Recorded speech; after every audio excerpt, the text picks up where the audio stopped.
বিরোধী দল রাজপথে বিশৃঙ্খলা সৃষ্টি করলে তাদেরকে প্রতিহত করার আহ্বান জানিয়েছেন প্রধানমন্ত্রী তারেক রহমান। দুপুরে কিশোরগঞ্জের পাকুন্দিয়ায় এক জনসভায় প্রধানমন্ত্রী বলেছেন, বিদ্যুৎ সংকটের স্থায়ী সমাধানে সংসদে 10 বছরের পরিকল্পনা তুলে ধরা হবে। পরে কটিয়াদীতে জাতীয় মৎস্যপক্ষ উদ্বোধন ও পদক বিতরণ করেন প্রধানমন্ত্রী। মিঠাপানির মাছের জেলা কিশোরগঞ্জ। দেশীয় মাছের আধার হাওর বাওর জলধারা ঘেরা কিশোরগঞ্জে প্রায় 28 বছর পর সফর করলেন তারেক রহমান। আনুষ্ঠানিকভাবে কিশোরগঞ্জ জেলা স্টেডিয়ামে উদ্বোধন করলেন ফ্যামিলি কার্ড, ইমাম মুয়াজ্জিন, পুরোহিতদের জন্য অনুদান কর্মসূচি। পরে প্রধানমন্ত্রী বলেন, একটি গোষ্ঠী দেশে বিএনপির রাজনীতি নিয়ে বিভ্রান্তি ছড়াচ্ছে। নগদ নিয়ে এলো হার নামানা হার অফার। সর্বনিম্ন 10,000 টাকা রেমিটেন্স নগদে পাঠালে থাকছে স্বর্ণের হার জেতার সুযোগ। যারা এসব করছে তাদের অতীতের ইতিহাস সবার জানা।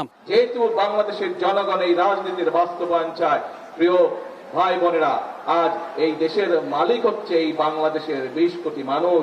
কাজে এই 20 কোটি মানুষকে আজকে সচেতন থাকতে হবে, 20 কোটি মানুষকে আজকে সতর্ক থাকতে হবে, যাতে এই যে বিএনপির যে রাজনীতি আপনাদের সামনে বললাম, এই রাজনীতিতে যাতে কেউ ব্যাঘাত ঘটাতে না পারে। এর আগে সকাল 11:30টায় কিশোরগঞ্জের পেকুন্দিয়া উপজেলায় পুরাতন ব্রহ্মপুত্র নদে মাছের পোনা অবমুক্ত করেন প্রধানমন্ত্রী। পরে স্থানীয়দের সাথে শুভেচ্ছা বিনিময় করেন। অনুষ্ঠানে প্রধানমন্ত্রী বলেন, বিদ্যুৎ নিয়ে একটি দল রাজপথে বিশৃঙ্খলা করছে।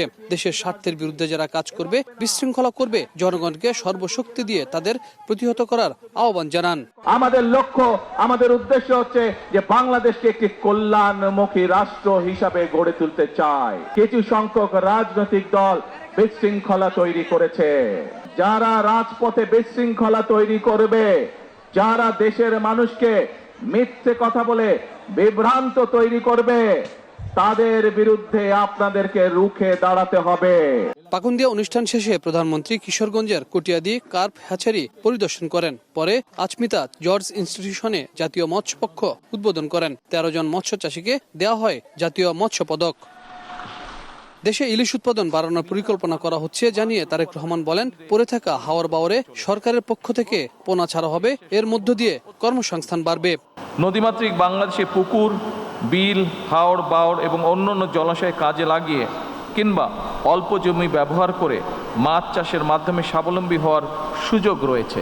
ঢাকা থেকে রওনা হওয়ার সময় পথে দেখা শিক্ষার্থীদের মাঝে ক্রীড়া সামগ্রী বিতরণ করেন প্রধানমন্ত্রী। প্রধানমন্ত্রী তারেক রহমান কিশোরগঞ্জ জেলা স্টেডিয়ামে নেতাকর্মীদের উদ্দেশ্যে বললেন, দায়িত্ব নেওয়ার 6 মাসের মধ্যেই নির্বাচনী ইশতেহারের কৃষি কার্ড, ফ্যামিলি কার্ড সহ বেশ কিছু প্রতিশ্রুতি বাস্তবায়ন করা হয়েছে। কিন্তু কিছু রাজনৈতিক দল মাঠে বিশৃঙ্খলা সৃষ্টি করতে চাইছে সরকারের ভাবমূর্তি পূর্ণ করার জন্য। নেতাকর্মীদের উদ্দেশ্যে প্রধানমন্ত্রী বললেন, কেউ যদি বাংলাদেশে বিশৃঙ্খলা সৃষ্টি করতে চায় তাহলে জনগণ তাদেরকে প্রতিহত করবে। Habib Rahman, one news, Kishoreganj.